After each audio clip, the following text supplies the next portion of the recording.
사랑합니다 여러분, 윤한성 목사입니다. 반갑습니다. 여러분 잘 지내셨습니까? 오늘은 좀 여러분들이랑 좀 다른 걸 해보려고 합니다. 뭘 하려고 하냐면 세상을 위한 기도, 그러니까 우리가 뭐 중보 기도라고 할 수도 있고 도고 기도, 돕는 기도라고 할 수도 있습니다.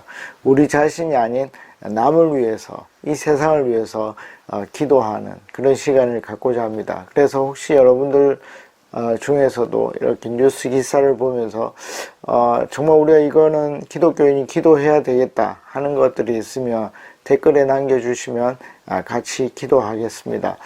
오늘 이제 여러분들이랑 기도할 것은 한 4가지 정도 됩니다. 그래서 우리가 같이 일주일을 열면서 일주일 동안 기도하시고 이 세상이 어떻게 변화되어 가는지 여러분들이 보시면 좋겠습니다. 자, 그러면 우리는 왜 기도해야 되는가 생각을 해봐야 되겠죠. 우리는 단순히 이 세상을 비판하는 사람들이 아닙니다. 왜 그렇죠? 하나님이 어떻게 합니까? 요한복음 3장 16절에서 하나님이 이 세상을 어떻게 아주 많이 사랑하십니다. 그리고 대안을 내놓죠. 그 대안이 누구였습니까? 예수님이었습니다. 십자가에서 못 박히면서 이 세상의 모순과 이 세상의 모든 죄에 대해서 대안을 내놓습니다. 그래서 우리는 이 세상을 단순히 비판하는 것이 아니라 우리가 이 세상을 사랑하고 잘못된 것들에 대해서 대안을 내놓는 그런 기독교인이 됐으면 좋겠습니다. 그래서 우리가 중보하는 기도를 해야 된다 생각을 합니다. 첫 번째 여러분들이랑 기도할 것은 우리 정인이법에 대한 것입니다. 이 정인이법이 뭡니까? 아동학대에 대한 것입니다. 그렇죠? 그러니까 어린아이들이 어떻게 해요? 부모들에 의해서 혹시 또 다른 어른들에 의해서 또 그리고 교사들에 의해서 이렇게 뭐 죽는 것뿐만 아니라 엄청난 차별을 받고 고통을 당하고 있습니다. 왜 그렇습니까? 그게 힘의 논리죠.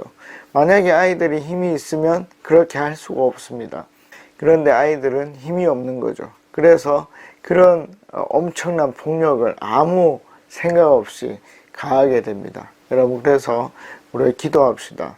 이 땅에 정말 제대로 된 힘의 정의가 일어날 수 있도록, 그래서 그것이 부모가 되고 교사가 되고 여러 어른들이 될 수 있도록, 그래서 정인이 뿐만 아니라 모든 아이들이 사랑받는 곳이 되게 해달라고 기도해 주시면 좋겠습니다. 자, 두 번째는 코로나 백신에 대한 기도입니다. 뭐 요즘 이스라엘이나 뭐 미국이나 영국에 백신이 많이 이렇게 접종이 되었다 나오고, 특별히 이제 뉴스 미디어에서 계속 이 이스라엘을 보여주면서 그들이 자유를 찾았다고 그렇게 얘기를 하고 있습니다.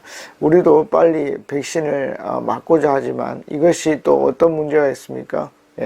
이 개발한 나라 자국민에 대한 그런 우선 접종이 이루어지고 있습니다. 그래서 미국 같은 경우에는 3차까지 맞아야 될 것 같다라고 얘기를 하면서 모더나나 이런 화이자 같은 것들이 전 세계에 퍼져나가는 부분에 있어서 좀 어려움을 겪게 되었습니다. 그래서 우리가 여러 가지로 기도할 수 있습니다. 그들이 뭐 자국민의 이익만 바라보지 않게 기도하는 부분이 있을 수 있을 것이고, 또 하나는 뭡니까? 우리나라 같은 경우에는 이것이 기초과학이죠. 그러니까 원래 백신은 돈이 되지 않는 거죠. 원래 백신은 어떤 문제가 일어나고 그 질병에 대해서 한 5년 정도 시간이 걸려서 개발이 됩니다. 그리고 그것이 엄청난 사람이 소모가 되지 않죠. 그러나 이번에 코로나 백신은 뭡니까? 사실 돈이 됐죠. 왜요? 전 세계가 문제가 됐기 때문입니다. 그래서 우리나라가 좀 더 기초과학에 투자하고 돈이 되지 않을지라도 예비적으로 그런 걸 할 수 있도록 우리 기도해 주시면 좋겠습니다. 세 번째 기도할 것은 이 민주당과 국민의힘을 위한 기도입니다. 그러니까 정치를 위한 기도죠. 이번에 선거를 통해서 2030의 표심을 얻기 위해서 이들이 노력하고 있습니다. 그리고 특별히 LH 사태를 기점으로 이렇게 쌓여 있던 거죠. 집에 대한, 주택에 대한 정책들이 쏟아지고 있습니다. 그래서 뭐 민주당의 일부 의원은 뭐라고 얘기를 합니까? 뭐 한 90%까지도 돈을 빌릴 수 있게 그렇게 하겠다. 그러나 이 젊은이들 뭐라 얘기를 했죠? 예, 이미 6억짜리가 12억이 됐는데 그걸 90%를 이렇게 빌려준다고 해서 평생 그걸 어떻게 갚을 수 있겠느냐. 그러니까 집값이 다운이 되어야 된다는 것이죠.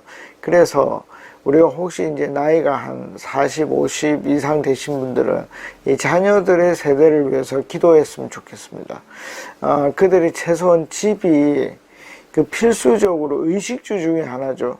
필수적으로 살아가는데 필요한 것들이 이 부담이 되지 않는 나라가 될 수 있게 해달라고.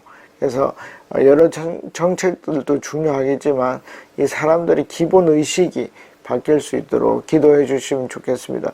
이 부분에 대해서 잘 아시는 분들은 또 알려주시면 또 구체적인 부분을 더 다음 주에는 기도할 수 있을 것 같습니다. 그리고 마지막으로 네 번째, 미얀마를 위해서 기도합시다.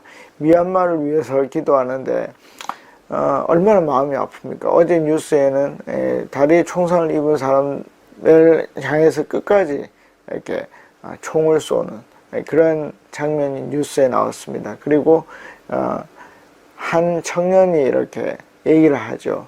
70일 동안 700명 밖에 죽지 않았다. 조금 더 있다가 와도 된다. 우리에게는 수백만 명이 남아있다. 라는 피켓을 들고 국제사회에 이렇게 알렸습니다. 그게 뭡니까? 빨리 와달라는 것이죠. 그러나 뭡니까? 강국들, 유엔의 강국들이 이해관계가 굉장히 다르죠. 그래서 오지를 못하고 있습니다. 여러분, 우리가 그들을 위해서 기도합시다. 우리가 한 생명이 얼마나 중요합니까? 여러분, 제가 걱정하는 것은 이 사태가 끝나고 나면 그 군사들과 이 군인들과 국민들 사이의 관계가 어떻겠습니까? 내 가족을 죽였는데 이 보통이 아니죠. 그래서 여러분들이 기도해 주시고 이 사태가 잘 해결될 수 있도록 기도해 주시면 좋겠습니다. 제가 기도하고 마치겠습니다. 하나님 감사합니다. 우리에게 특권을 주심을 감사합니다. 우리가 죄인이었는데 하나님을 위해서 살 수 있게 하시고 이 세상을 위하여 기도할 수 있게 하심을 감사를 드립니다.